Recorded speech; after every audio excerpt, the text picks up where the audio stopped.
Welcome to Newton County Schools Parent Connect virtual series. My name is Shabri Jones, and I am in the Instructional Technology and Media Services Department, and I serve as one of the instructional technology specialists. So today's session is all about PBIS, which is Positive Behavior Interventions and Supports. Today, our featured speaker is Ms. Jessica Harris, who is one of the school climate specialists. So if you have any questions during our presentation, please feel free to submit your questions in the chat box. This session is being recorded, and you will have the opportunity to refer back to it using the Parent Connect Canvas page. So we want to welcome you, and Ms. Harris, the floor is yours. Thank you so much, Ms. Jones. I just want to say, first of all, I am so excited to be here on this rainy Friday morning. I am very passionate about PBIS, and I am just ecstatic to share this and have this opportunity to share this platform and framework with families and other staff for Newton County Schools. So thank you for being here. Welcome. And I'm just going to kind of do this very informally and just kind of act like we're having a conversation. So that's my goal, is just to make everybody feel welcome and just to share this fabulous framework with you. So I am going to start to share my screen. All righty. So like Ms. Jones said, this is PBIS, and what do I need to know? So my objective for this presentation is just to give you a better understanding of the PBIS framework, what Newton County Schools does to implement PBIS. And I also wanted to give you strategies to implement PBIS at home. And you may be asking, like, home is very different from school. How does this play in? But PBIS strategies can be implemented at home with families. I often hear, my child is doing XYZ, Jessica, what can I do to help at home? This is going to give you some strategies of things that you can do at home to help with behavior. So first and foremost, the mission and vision of Newton County Schools is for all students to be well-rounded and prepared for the future. And also that we are going to provide educational excellence for all students. PBIS plays right into that. It meets all 4 areas of the strategic plan for Newton County Schools, which is student achievement and success, high quality workforce, climate, culture, and communication, and the organization and operational effectiveness. And PBIS plays into all areas of that. So you might be asking which Newton County schools currently implement PBIS. And I am excited to say that Newton County Schools currently has 17 schools that implement PBIS. It started 10 years ago with all of our middle schools and Newton High. And as the years have progressed, we've had cohorts or groups of schools that have added on each year. So we currently have 17.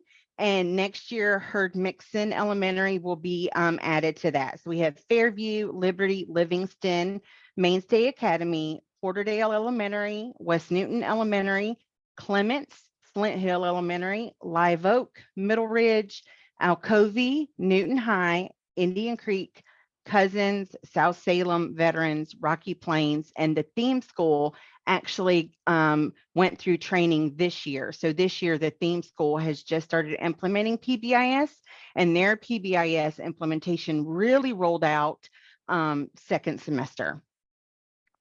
And we're so excited to have Herd Mixon coming on next year. So you might be asking yourself, what exactly is PBIS?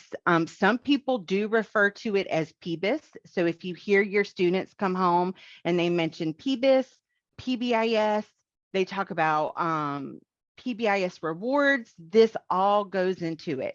So positive behavior and interventions and supports is an evidence-based framework, and it's tiered. So it supports students' behavioral, their academic, their social, emotional, and mental health.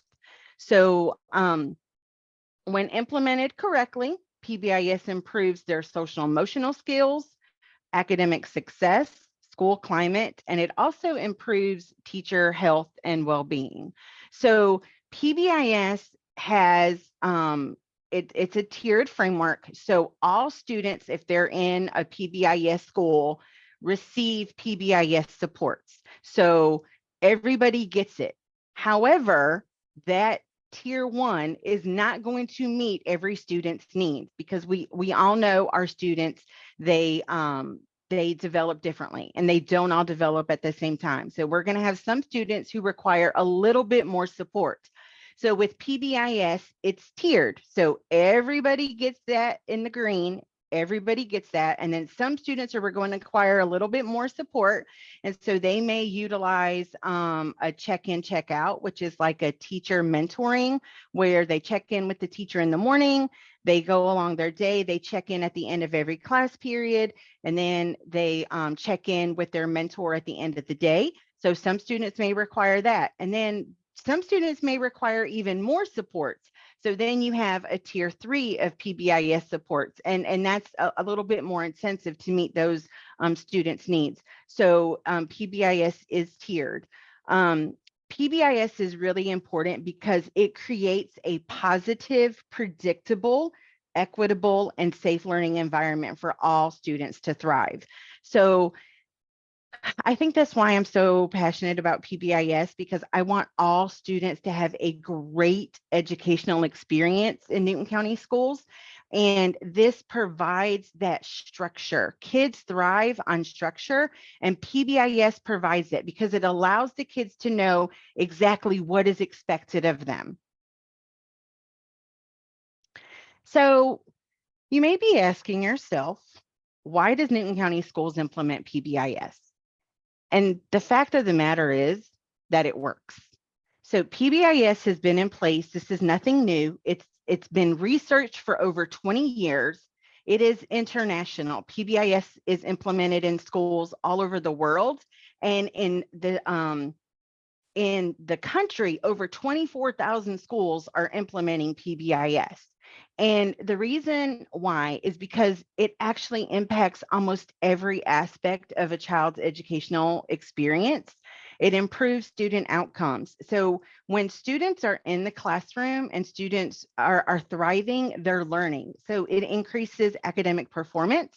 It also increases social emotional competencies, because with PBIS, you're talking to the kids about respect, being safe. So those social emotional competencies improve because the students are getting lessons on those areas.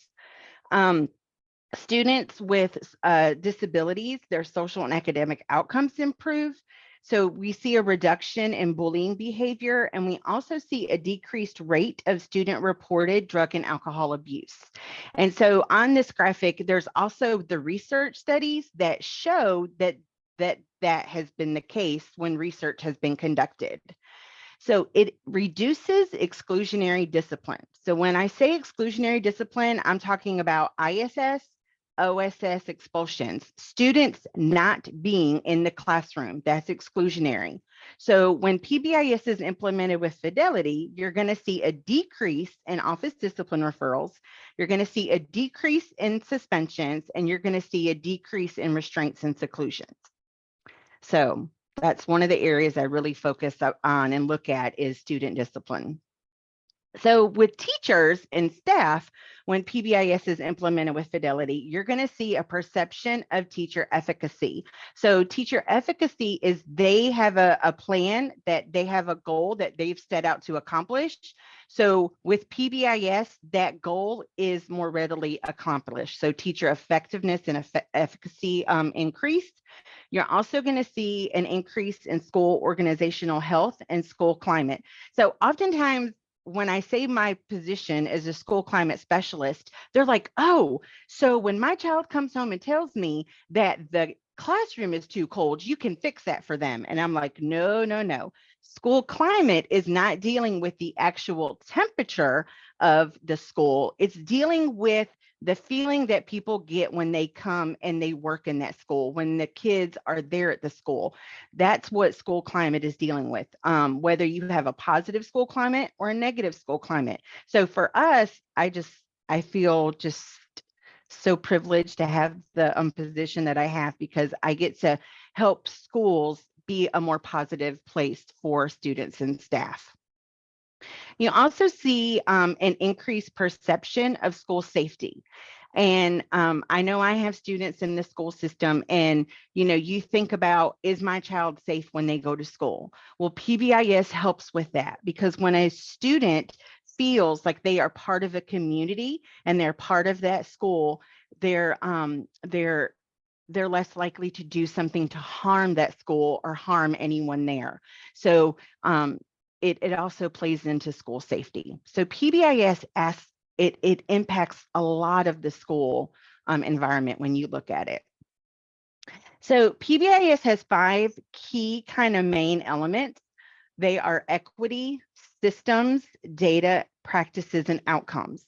So when PBIS is implemented with fidelity, it focuses on aspects of culture and equity. So it adapts practices to meet students' individual needs and promoting high expectations for all students. And I firmly believe that when you set high expectations, the students do what they can to achieve those expectations.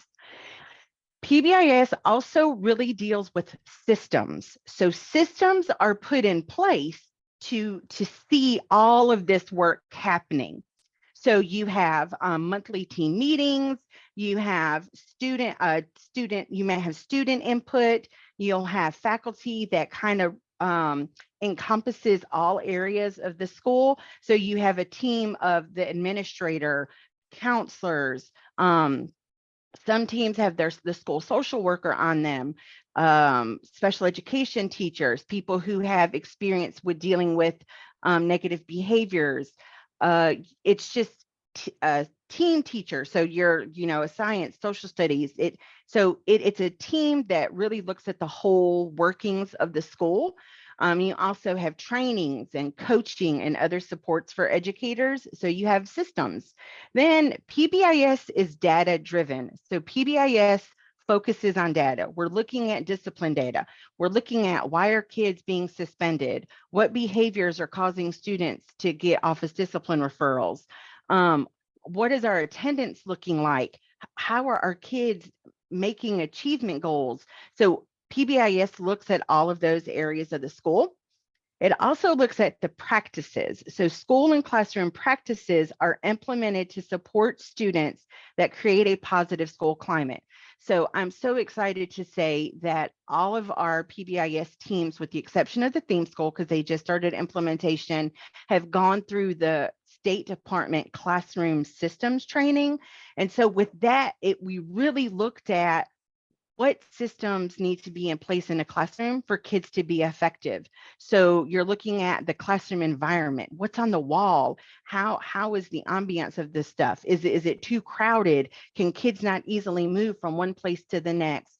We're looking at teachers that are actively supervising students. So it's a whole area of things that we looked at to make the classrooms a better environment for our students. So it also looks at outcomes. Like I said, we're constantly evaluating and looking at data, and data drives what we do. So we're looking at outcomes. Are we seeing that student achievement is increased? Are we seeing a decrease in discipline referrals? Are we seeing and on our surveys that the kids feel safe and have an adult that they can talk to? So we're constantly looking at those outcomes. So for Newton County, what did it take for us to be implementing PBIS under the State Department? So we do work with the State Department. The State Department has what they call technical assistants, and those technical assistants come out and they provide coaching and training for Newton County schools. We also work with Griffin Risa, and Griffin Risa has a school climate specialist, and she comes out and she supports us as well. So we are receiving support from our Risa and also from the State Department. So the PBIS teams attend 3 days of training with the Georgia DOE PBIS team members. Those PBIS teams that participate in the training, they go back to their schools and redeliver the information to their schools. There's also a PBIS district coordinator, which I serve as PBIS district coordinator for Newton County. And so I support each of the schools. I work with the coaches, I work with the teams, and just make sure that we're implementing PBIS with fidelity. So this PBIS team, they meet every month, and they have scheduled times where they problem solve around the school data. That's their function. They look at the school data and they're like, okay, this is what we're dealing with. How can we address any situations that are in our building? Do we need to look at scheduling? Do we need to maybe have additional staff in the cafeteria during breakfast? Do we need to have increased monitoring in the hallways during transitions? So they look at all of those things to see data trends to try to solve any problems in the school.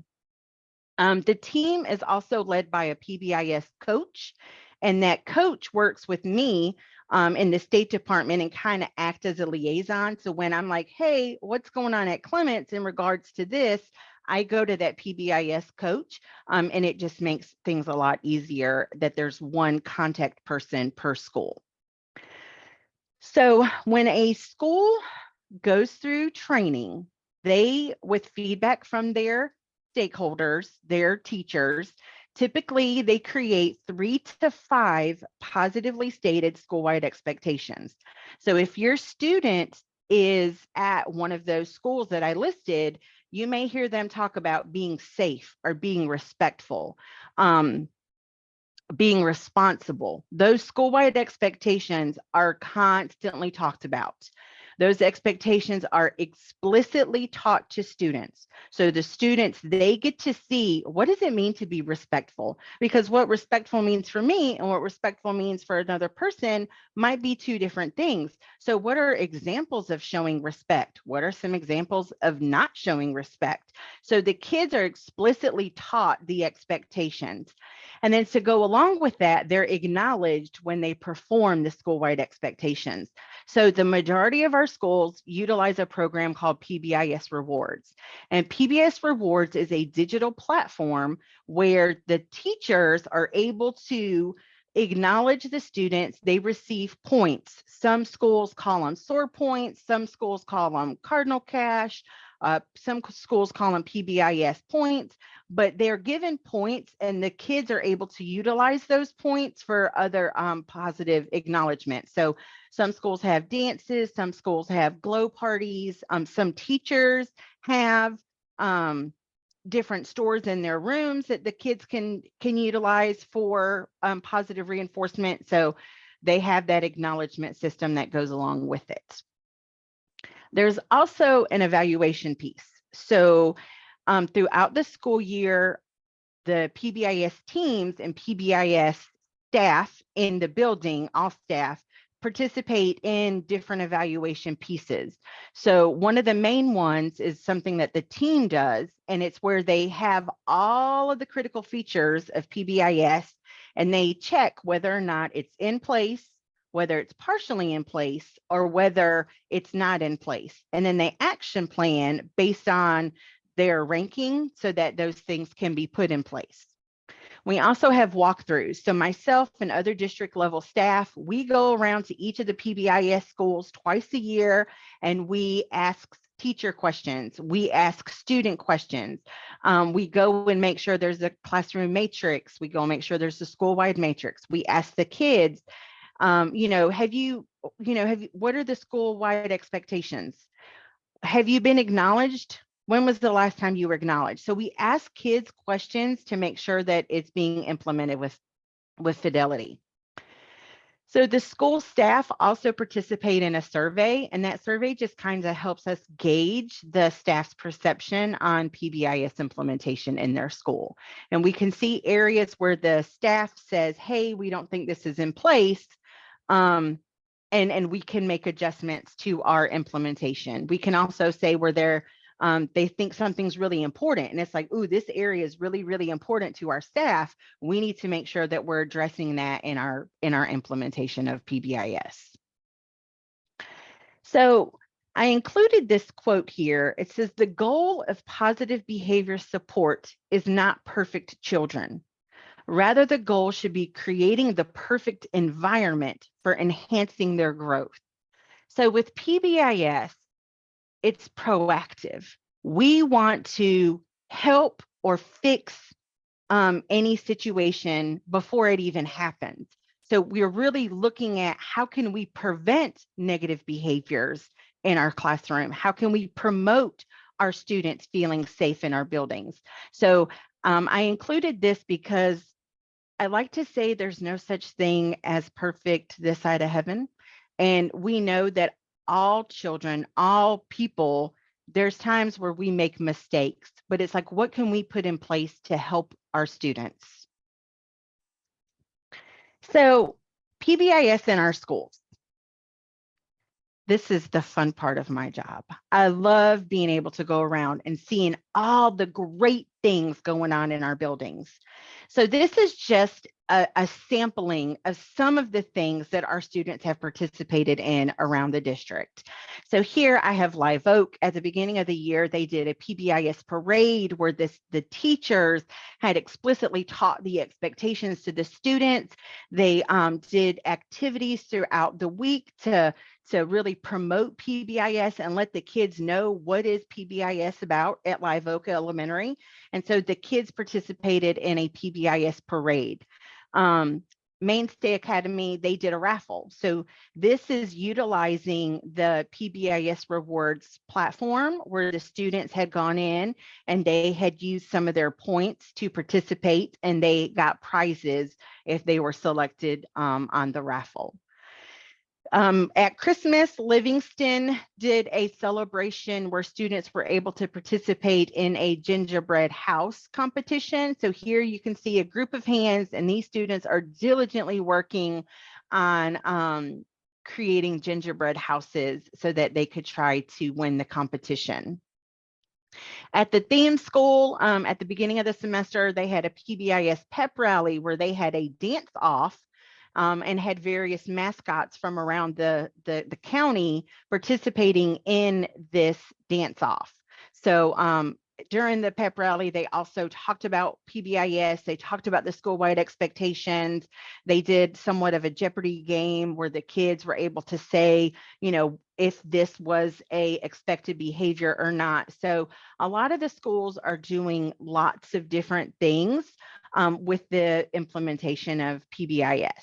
So here is a picture of at Clements, where we had actually one of our school climate specialists, and we were there and we were helping make cotton candy. The kids were able to participate in a dance, and they had cotton candy and popcorn. So we were helping with that so that they had enough supplies. This was Live Oak. This is after they were talking about their PBIS expectations. This just really spoke to me as I saw it. It says, I love school. And that's how we want all kids to feel. We want them to love school. And so here they talked about their expectations, and this was one of the signs that they were showing. Middle Ridge did a fashion show. So part of that explicitly teaching of expectations, the kids have to be shown examples of what is and what isn't appropriate. So here you had the staff members showing the kids what is not appropriate. So here he's got his headphones, he's got a big hoodie, and the kids were seeing, okay, this is inappropriate dress for school, and students were actually modeling appropriate dress. At Livingston, they had a PBS rewards presentation. So this is the PBS rewards platform. So this is just kind of showing the students how to utilize the program. So with PBIS, as a parent myself of 4, I wanted to share how other parents can utilize PBIS strategies at home. During COVID, when we were home and I was home with my children doing learning, I started implementing PBIS at home, and it was fabulous. So basically you're going to want to set routines. Children thrive on structured environment. You need to post a calendar of events. Let the kids know what's going on, especially when there's going to be an interruption or a change in how things are typically done at home. You need to give the kids a heads up. Um, so for me, I post a calendar on my refrigerator, and my children go there every morning and they're like, okay, so and so has practice today. So and so has this today. This is what we're having for dinner. It has helped me tremendously just with the facilitating of our routine here at the house. Let children know when their schedule's going to change. They need to have a heads up, just like we need a heads up when something's thrown our way. Kids, they thrive when they know exactly what to expect. And so you can do that at home by setting routines and creating a calendar of events for them.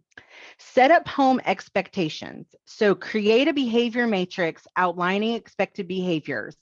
How do they need to, what are some table manners they might need to have, or getting ready for bed, or waking up in the morning. So put things in there, especially things that that you have issues with at home. If you know it's an area that you're struggling with at home with something, put it into the matrix so they know exactly, okay, getting up in the morning, I need to do this first. I need to do this second. It really helps create a good flow in the morning. Um, if your child is, if your child attends a PBIS school, adopting their expectations is appropriate. So I have 2 kids in elementary school. I use those expectations in my matrix. So being respectful, being responsible, being safe. How are they safe when they're playing outside? Play in the backyard versus the front. Make sure somebody knows you're outside. Those things, it's important to put that in there.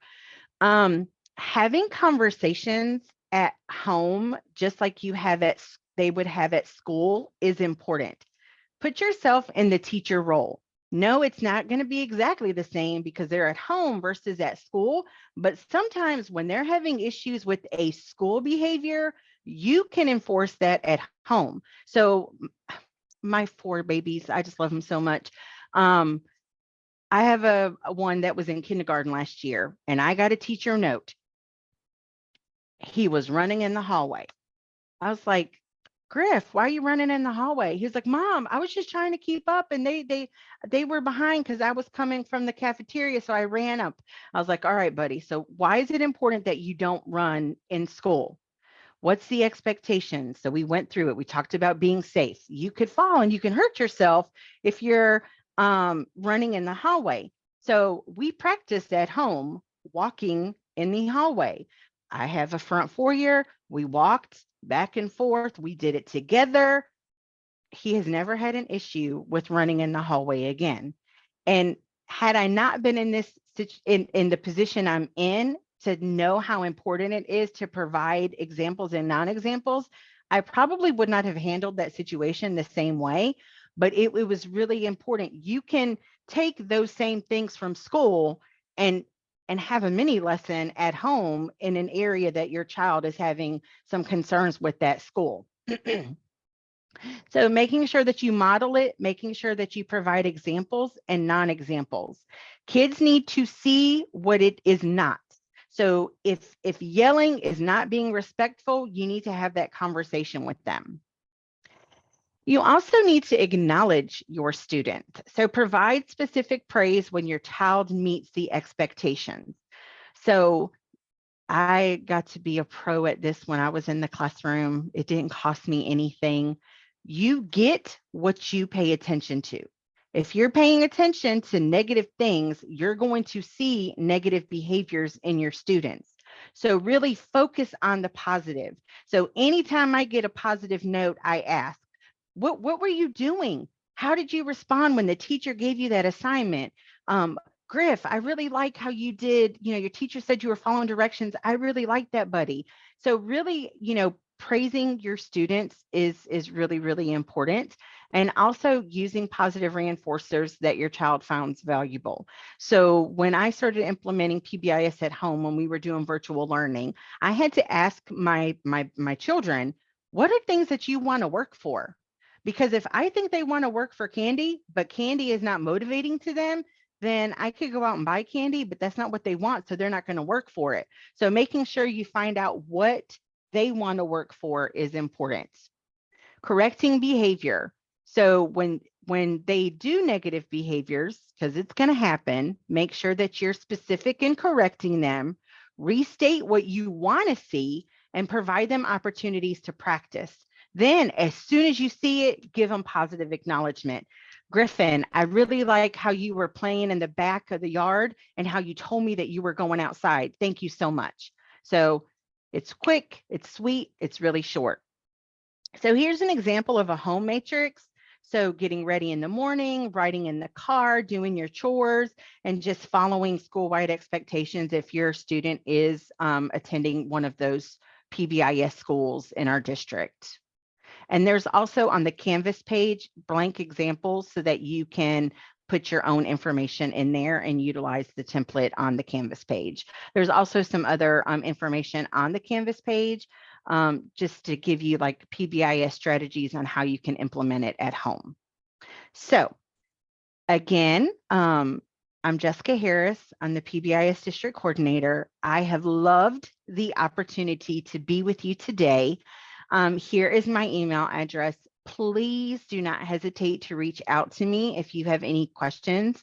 I'll gladly help you any way that I can. So just thanks so much for being here. Thank you so much, Ms. Harris. We have two questions in the chat box. They're the same question.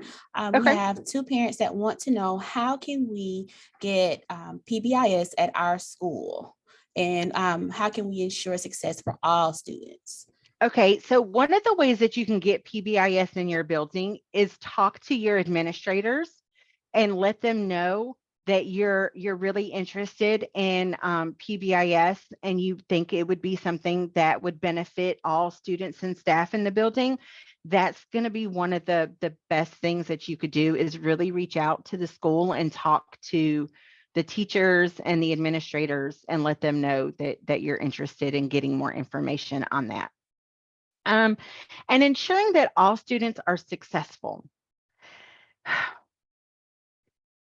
That's a hard question because all of our children learn different.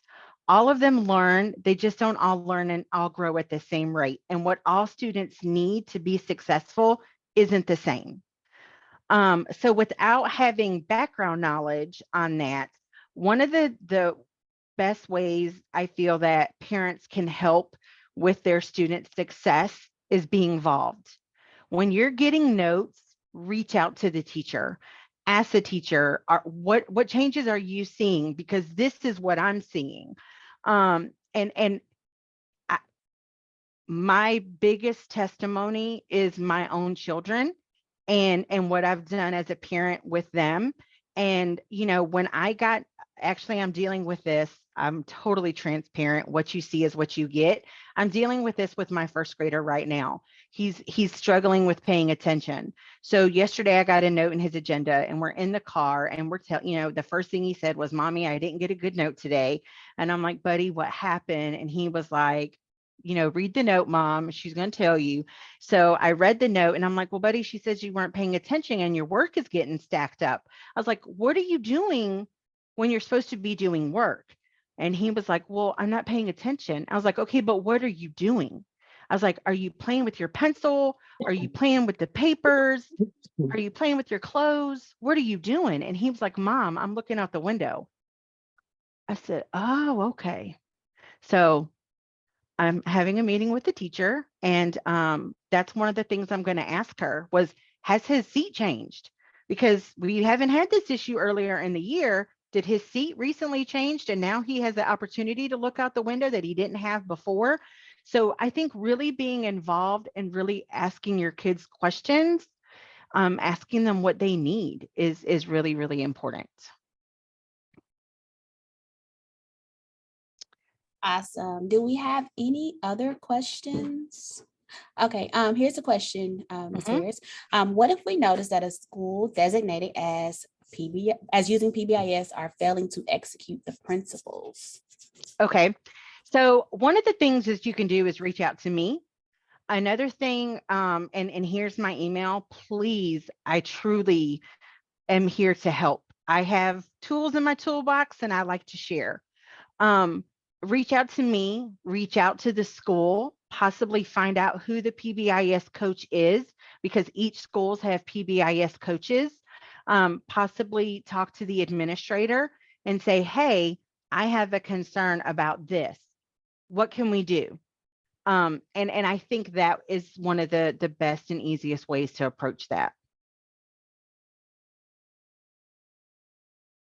All right. I have another question. It's related to our Canvas page. And you can actually find this after today's session. If you go to the Canvas page and you will look under training calendar, it'll be under the resources option. You'll see an option that says click here for resources. And one of my good co-hosts is going to drop that calendar drop that link in the chat box for me. Again, we had another question that says they did not hear about the schools that don't participate. Can you repeat? How can we get them to participate? Okay, so I'm going to go back so that they could see the list of schools that are currently PBIS schools. So here's our list of current PBIS schools. Heard Mixon will be joining next year.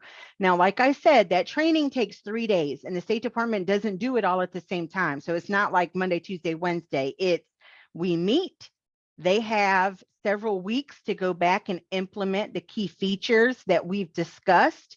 Then we meet again. So it's not like it's consecutive days, it's spread out.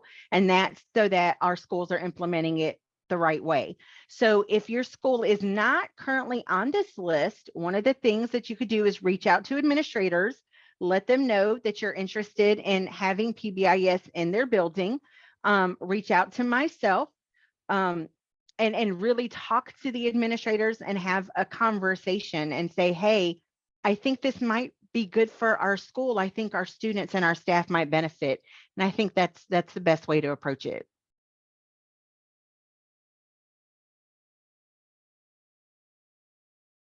All right, Any one more other question. questions? It says, my kids keep forgetting things. How can I reinforce positive behavior of responsibility? Okay, so one of the things you've got to provide children with reminders. So I personally like checklists. And I know this sounds crazy. I mean, I have an 11-year-old. Every day when I we're getting ready, she's getting ready. I'm like, did you brush your teeth? Did you comb your hair? Did you take care of deodorant? Every day. And I know she's like, Mom, you ask me that every day. And I said, I do ask you that every day because we all need reminders. So I think, especially in the area that you know your student is struggling with in being responsible, is it that they're not taking their homework into school? Provide a folder for them where as soon as they do their homework, they put that folder in their backpack as soon as they're done. So giving them mechanisms to help them with whatever area that they're deficient in. And then also telling them, I'm giving you this folder because this is to help you be responsible and make sure that you're turning your homework in the morning. So really looking at the area of weakness and finding things that directly address that or help them with that. All right. Yes, I know so well about the losing of the jackets, the bottles, and all of the things that you send to school with your children. All of the things. Are there any other questions? All Okay, right. thank you so much. All right. Thank you, Ms. Harris. That is all we have time for today. This information was very, very helpful. We would like to thank everyone for attending our Parent Connect virtual series. Please, please, please join us next Friday at 10 a.m. at the same time for our next session. Our curriculum and instruction department is going to bring us some strategies that you can use to support your child at home. So we look forward to seeing you all next week. Have a great weekend, stay dry, and we will see you soon. Bye.